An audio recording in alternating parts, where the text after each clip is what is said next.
Who could imagine that a millionaire, surrounded by engineers and the most advanced technology money could buy, would end up saved by a poor delivery girl holding nothing but a soggy box of pizza? One storm, one laugh, one broken system, and a story began that would change both their lives forever. Before we dive into the story, comment below where you're watching from. Enjoy the story, everyone. The rain had been falling all evening, drumming on the endless glass walls of Alex Rain's penthouse like 1,000 impatient fingers. From up here, above the glittering city, the storm looked almost beautiful. But inside, Alex's life was anything but calm. The lights flickered for the third time in an hour. The doors of his private elevator had jammed halfway, frozen like a mechanical grimace. Even the thermostat, supposedly self-regulating, blasted cold air into the room. Alex cursed under his breath and stared at the wall-sized control screen. Error messages scrolled in red, lines of failure piling one after another. He had spent millions building the perfect, smart home, a place where everything worked at a command, where he could live untouched by the chaos of the world below. But lately, his fortress of glass and steel had become a cage that mocked him. The engineers had promised solutions. They always did. Yet weeks had passed, and the problems only grew worse. He was tired of excuses, tired of people telling him what couldn't be done. In frustration, he ordered food, not because he was hungry, but because the silence felt unbearable. When the knock came at the heavy steel door, it startled him. Few people ever came up this high. Alex opened it to see a drenched figure, clutching a battered pizza box under her jacket. She had water dripping from her hair, her sneakers squelching with every step. "Delivery for Rain?" she asked, her voice carrying a mix of nerves and humor. "Yes," Alex said shortly, reaching for the box. But before he could take it, the lights overhead flickered violently, plunging the hall into momentary darkness. Martha laughed. Not cruelly, not mockingly, just a light, unguarded laugh. "Guess even palaces get power cuts," she said, brushing a strand of wet hair from her face. Alex frowned. Nobody ever joked with him, not in this building. People spoke to him with fear, calculation, or careful respect. Yet this girl, this delivery worker with soaked sleeves and a half-ruined pizza, spoke as if they were equals. "You could say that," he muttered. The system buzzed back to life, humming like a wounded animal. Martha tilted her head, watching the flickering panel. "That doesn't look like just a power cut. More like your system is fighting itself." Alex raised a brow. "You know about this kind of thing?" She shrugged, shifting the weight of the pizza box. "Not really, but my dad used to fix stuff like this for people in our neighborhood. Old buildings, short circuits, failing machines. I picked up a thing or two." Alex studied her, water dripping down her chin, eyes bright with something he couldn't define. For the first time in weeks, the cold silence in the penthouse cracked. The girl with the pizza wasn't just delivering food. Without knowing it, she had just delivered the first spark of change. Martha stepped inside, hesitant at first, glancing around the massive penthouse that looked more like a showroom than a home. Everything gleamed, glass walls, marble floors, a grand piano that looked untouched. And yet the place felt oddly lifeless, like a museum exhibit locked behind invisible ropes. She set the pizza box carefully on the counter, her damp sleeves leaving tiny droplets on the polished surface. "Do you always live like this? Lights flickering, machines going wild?" she asked, half joking. Alex gave a dry laugh. "I live surrounded by the best technology in the world, or so I was told. But lately, it feels like the place is trying to throw me out." As if to prove his words, the thermostat let out a sharp beep, and the air conditioning roared, blasting cold wind into the room. Martha pulled her jacket tighter and shook her head. "Looks like your house caught the flu," she said. Then, after a pause, "Have you tried shutting the whole thing down?" Alex arched a brow. "I have teams of engineers, highly paid professionals. They've tried everything. Except the obvious?" she countered, tilting her head. "Sometimes machines need a good nap.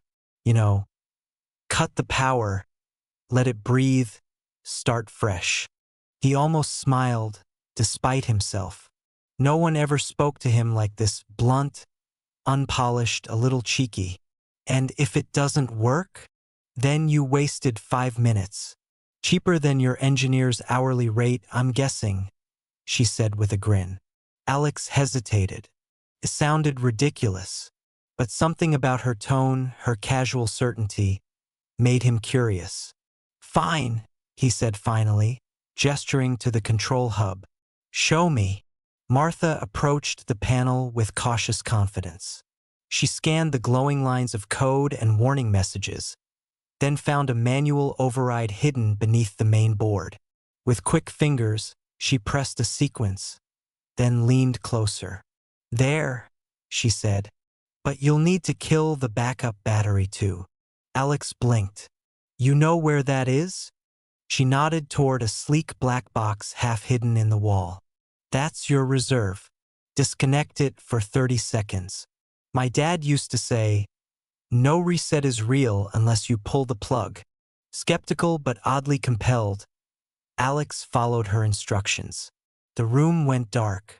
The storm outside filled the silence, thunder rolling through the glass walls. For a moment, it felt like they were two strangers standing at the heart of a giant machine that had just exhaled. Then a hum. Lights returned, steady and warm. The elevator clicked back to life. The thermostat adjusted quietly, no longer screaming. The screen flashed once, then settled into calm green. Alex stared. That actually worked. Martha grinned, her eyes catching the soft glow of the restored lights. "Told you.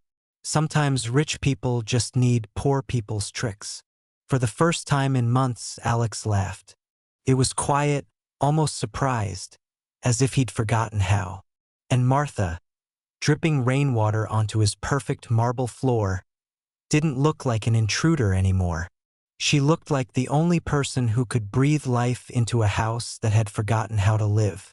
The hum of restored electricity filled the room, a soft, reassuring sound that contrasted sharply with the storm outside. Alex stood in silence, staring at the steady lights as if they were some miracle he had never expected to witness again. His penthouse, once a fortress of malfunctions and endless frustration, was suddenly calm. And it wasn't the work of his engineers. It wasn't the result of months of expensive service calls or endless promises from people who bowed at his wealth but delivered nothing. It was the result of a rain-soaked delivery girl who had walked into his world with a ruined pizza and a smile. "Unbelievable," Alex muttered, running a hand through his dark hair. "They told me it would take weeks, that the system needed a full rebuild. And you—" He stopped himself, almost embarrassed to admit the truth out loud. "Just pressed a few buttons?" Martha finished for him with a small laugh. She leaned against the counter, looking as out of place in the glass palace as a bird inside a cage. Sometimes the complicated answer isn't the right one. Sometimes it's just common sense. Alex exhaled, his jaw tightening. Something about this didn't add up. His engineers were the best in the city. He had handpicked them. How could they miss something so simple? He walked to the control hub again, scrolling through the system's log files. Endless lines of data ran across the screen. Resets, overrides, remote access attempts. His brows furrowed. "This isn't random." Martha tilted her head. "What do you mean?" He enlarged the feed, showing her lines marked with timestamps. "These interruptions, they happen at the same time every day. Look, midnight, 7 p.m. Always the same windows. That's not hardware failure. That's someone forcing the system to collapse. Martha's lips parted. You're saying someone's doing this on purpose? Alex turned toward her, his expression dark. Exactly. She pushed away from the counter, crossing her arms. But why? To annoy you? To make you leave? Not annoy, Alex said quietly. Pressure. They've been trying to make me sign a contract with a new maintenance provider. A company I've resisted because they overcharge for everything. I thought it was just business tactics. But this, he gestured to the logs. This is sabotage. Martha walked closer, studying the green and red codes that meant nothing to most people but now felt like fingerprints of betrayal. So someone inside is letting it happen? Alex's silence was answer enough. She swallowed hard. For her, betrayal was nothing new. She had seen friends cheat, managers lie, promises break when bills had to be paid. But for a man like Alex, betrayal in his inner circle meant something far deeper. You trusted the wrong person, she said softly. Alex's jaw clenched. One of my executives, Victor Hale. He's been pushing this contract harder than anyone. And now I can see why. Martha let out a low whistle. So he sabotages your house to scare you into paying him more? That's not just dirty. That's cruel.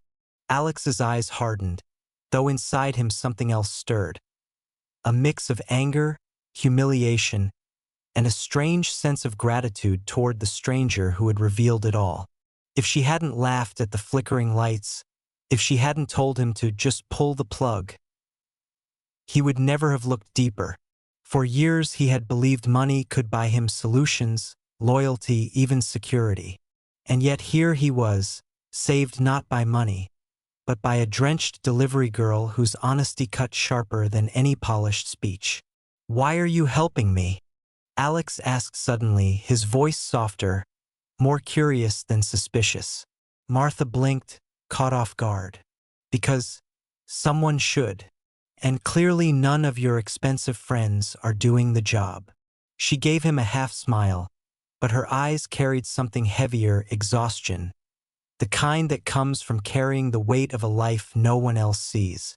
Besides, I'm not afraid of machines or rich men in glass towers. For the first time in years, Alex felt something shift inside him. A crack in the armor he had built around himself. He realized she wasn't here for favors or money or an angle. She was simply human. Outside, thunder rumbled again. But inside, the silence between them grew charged with suspicion, discovery, and something unspoken neither dared name yet. Martha didn't know it, but she had just placed herself in the middle of a war Alex didn't even realize he was fighting. And Victor Hale, the man hiding in the shadows, would not let his plan fall apart without striking back. For the first time in what felt like years, Alex didn't send someone away the moment their job was done.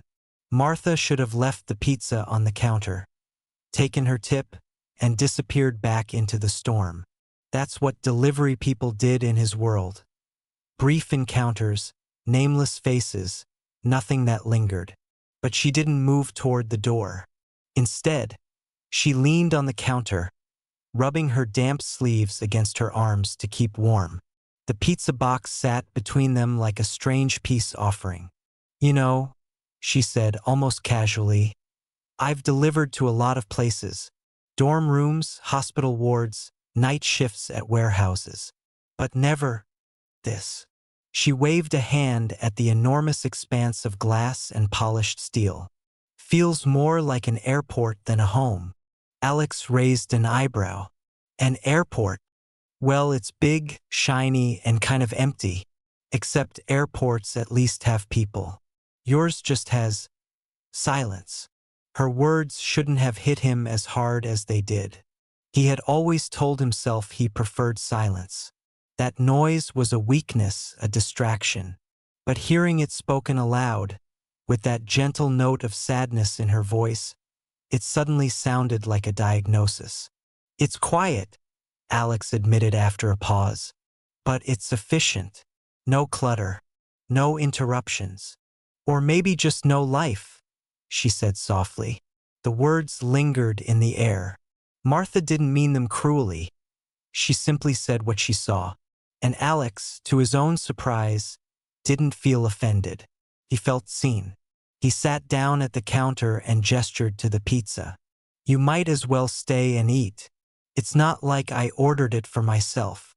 Martha blinked. "You ordered a pizza, not to eat it?"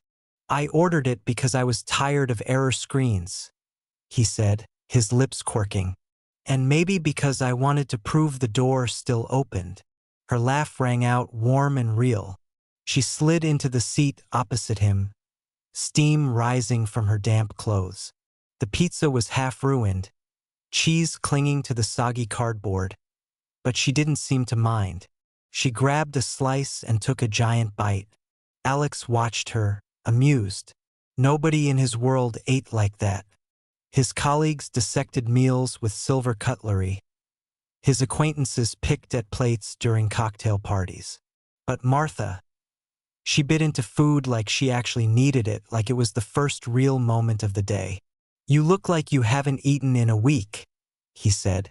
"Try working 2 jobs and paying rent in this city," she replied through a mouthful of pizza. Then she froze, cheeks flushing. "Sorry, that wasn't very polite." Alex leaned back, his gaze steady. "No one has ever dared talk to me like that. Don't apologize." Her eyes flicked up to his. Something in his tone made her realize he wasn't angry. He was intrigued. So she kept talking about how she worked evenings delivering food and mornings in a small coffee shop. How her younger brother was in high school, and she helped cover his tuition because their mother was gone and their father was out of the picture. How every day felt like running in a storm, just enough to stay on her feet, never enough to stop. "Some days I dream of just resting," she said finally, her voice trailing off. "But then bills arrive, and dreams don't pay them." Alex listened, truly listened. He couldn't remember the last time he had done that for anyone. Usually conversations around him were strategies, demands, flattery, or negotiations. Nothing personal, nothing vulnerable. "You carry all that alone?" he asked. She shrugged. "Everyone carries something. Mine just happens to be heavier." Silence stretched between them, but it wasn't uncomfortable. The storm outside roared, yet inside the penthouse, there was something warmer than light or electricity. A fragile thread of understanding weaving itself between 2 people who had no reason to meet, and even less reason to stay in each other's world. Alex studied her face, the determination hidden behind tired eyes. He recognized something he had long forgotten: resilience. The kind that didn't come from wealth or power, but from surviving when the world offered nothing. "You know," he said slowly, "people usually try to impress me. They tell me what I want to hear, polish their words until they mean nothing. You're different." Martha gave him a wry smile. "Different? Or just too tired to fake it?" "Different," he said firmly. For a moment, they simply sat there, a billionaire and a delivery girl, sharing a ruined pizza in a silent glass tower. The world outside might never understand it, but neither of them cared. What neither of them knew was that this fragile connection, the laughter, the honesty, the accidental warmth, was already painting a target on Martha's back. Because Victor Hale had been watching, and he was not the kind of man to let a delivery girl ruin years of careful manipulation.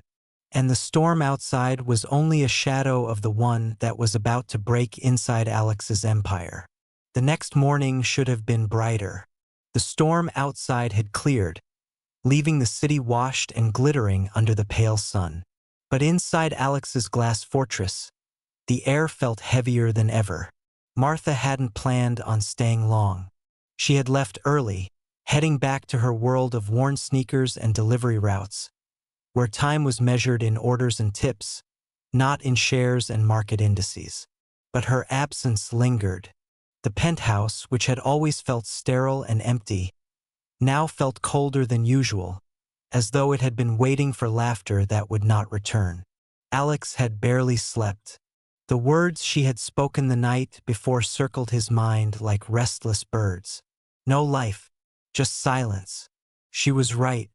He had built walls of glass to keep the world out, and now the silence echoed like a punishment. But he didn't have long to reflect. By mid-morning, a call came in from the boardroom downstairs. His inner circle of executives was demanding answers about the system breach that had suddenly, miraculously resolved. Alex descended to the sleek conference floor, the city skyline stretching behind the long table like an indifferent backdrop. Victor Hale was already there. Smooth suit, sharp smile, eyes that gleamed with false loyalty. He stood as Alex entered, projecting the image of the perfect right-hand man. But Alex could see it now. The over-eagerness, the too-perfect timing, the way Victor's gaze darted like a man guarding a secret. "Alex," Victor began, his voice polished and professional. "We've reviewed the data logs. There's evidence of unauthorized access during last night's reset. A manual override was initiated outside of protocol. That's a serious breach." Alex narrowed his eyes. He knew exactly what Victor was doing. Unauthorized? The system was malfunctioning for weeks. "I told you that. No one fixed it." Victor's expression was calm, almost rehearsed. "With respect, sir, the system is delicate. It requires specialized handling. An untrained individual could have caused irreparable damage. We cannot ignore this." "Who exactly was in the penthouse last night?" The room went still. Every executive leaned forward, sensing blood in the water. Alex didn't answer immediately. He could have lied. He could have brushed it off. But his silence was enough. Victor smiled thinly. "A delivery worker, wasn't it?" Victor pressed, feigning sympathy. "She tampered with your system. For all we know, she caused the malfunctions in the first place. People like that, they're desperate. Maybe she wanted leverage, money, attention." Alex's jaw tightened, his fists clenching at his sides. He knew Victor was twisting the truth, turning Martha into a scapegoat. The same Martha who had stood in his kitchen, dripping rainwater, and breathed life back into his failing machines.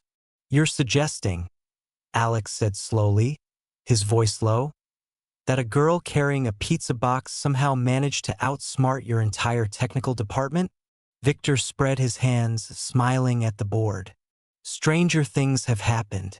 And the fact remains, if word gets out that a civilian interfered with our systems, shareholders will panic. Security will be questioned. Our credibility, your credibility, will be compromised." He let the words hang. It was a trap, Alex realized. If he defended Martha, he admitted she had access. If he stayed silent, he let Victor bury her under a mountain of lies. The other executives murmured, nodding at Victor's logic. They didn't care about the truth, they cared about appearances, about preserving the illusion of control. "Perhaps," Victor continued smoothly, "it would be best to handle this quietly. We can terminate her delivery contract, blacklist her from other services, ensure she understands not to meddle again. Discreet, effective, no scandal." Alex felt something dark and unfamiliar rise inside him. Anger, pure and unpolished, the kind that broke through his carefully controlled facade. He thought of Martha's tired smile, her resilience, the way she had spoken truth to him when no one else dared. She had done nothing but help. And now Victor wanted to crush her simply because she had revealed the rot he had tried to hide. But before Alex could speak, Victor struck the final blow. "She's already been reported. As of this morning, she no longer has a delivery job. The words hit like thunder. Alex's breath caught. Martha, who worked 2 jobs to survive, who carried the weight of a younger brother on her shoulders, was now stripped of the fragile stability she clung to. And it was his world, his empire, that had done it to her.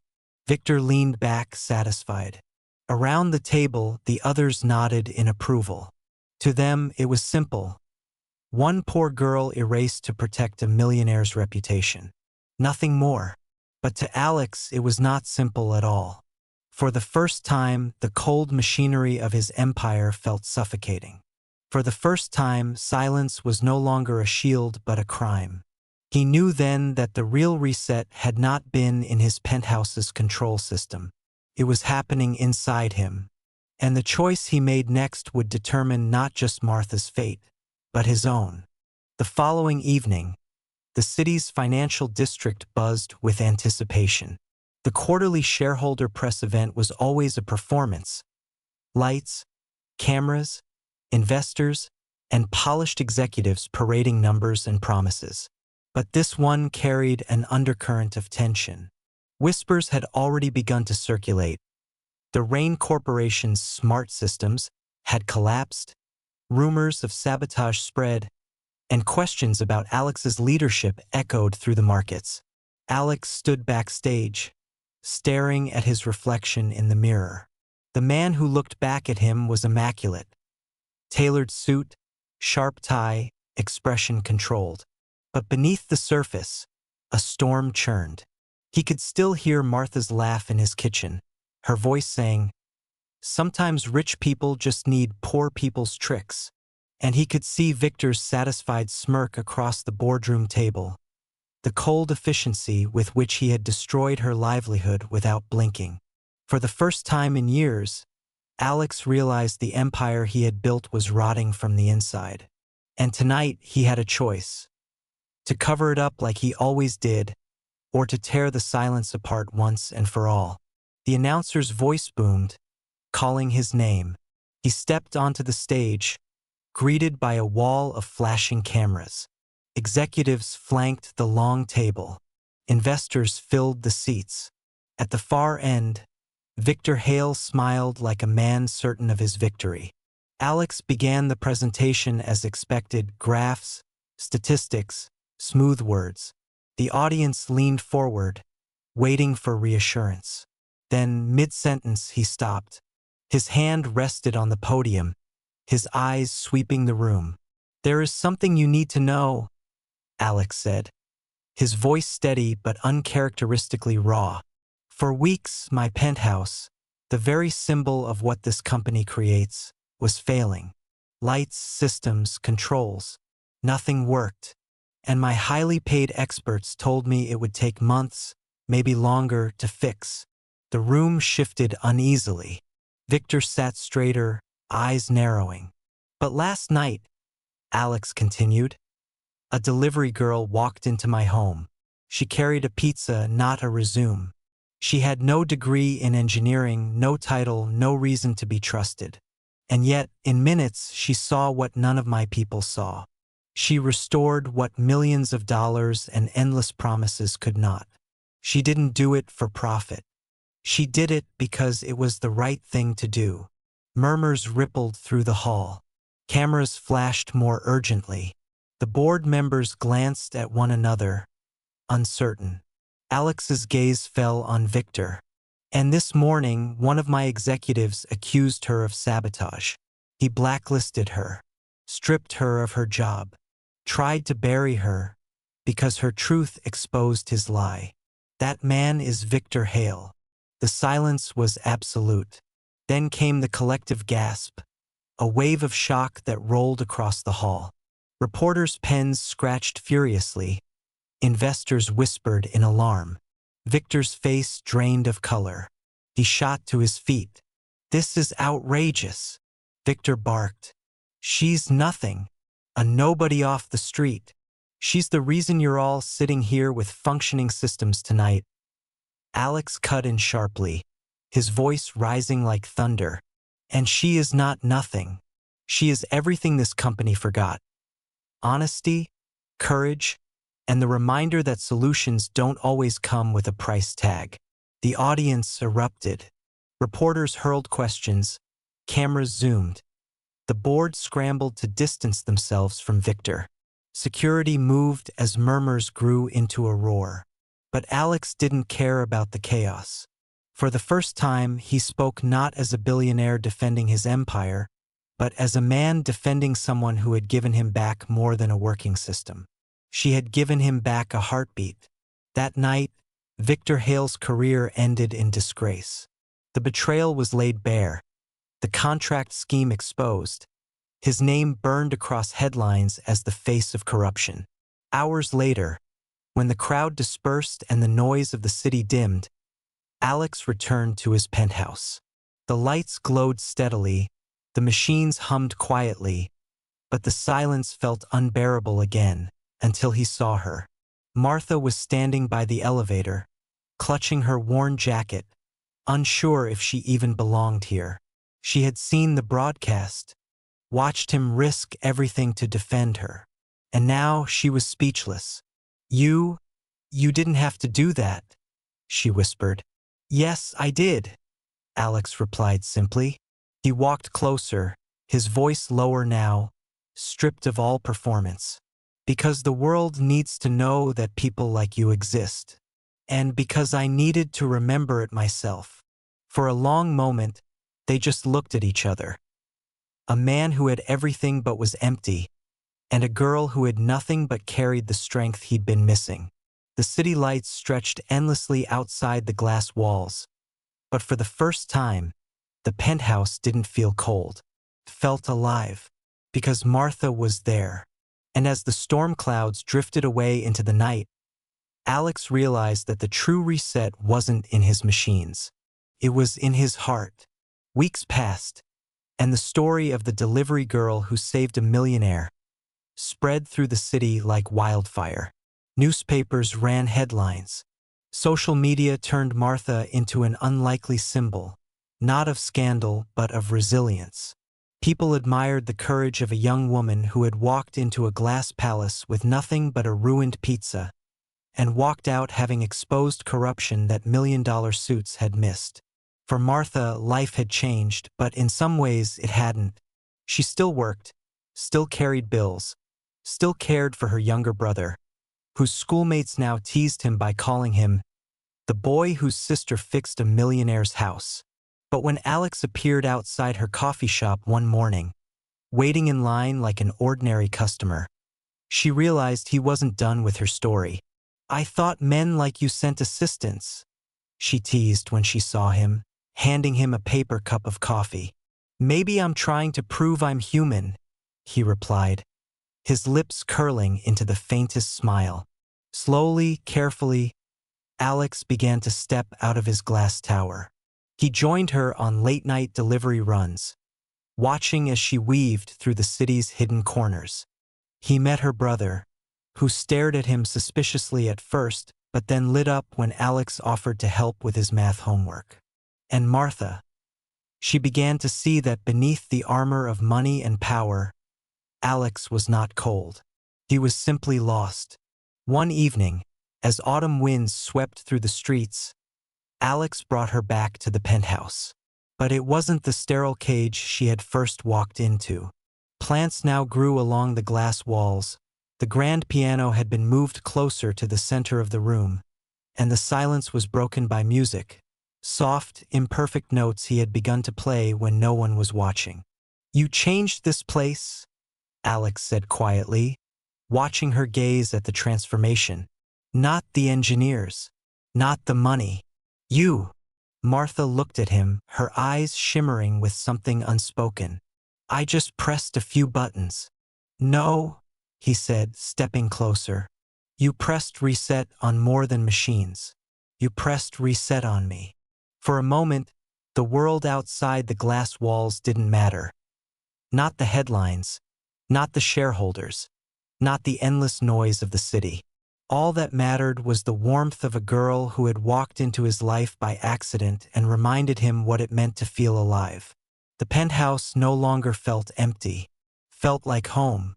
And in that quiet, fragile space where wealth and poverty, power and struggle no longer mattered, Alex and Martha began the first chapter of a story neither of them had ever expected to write.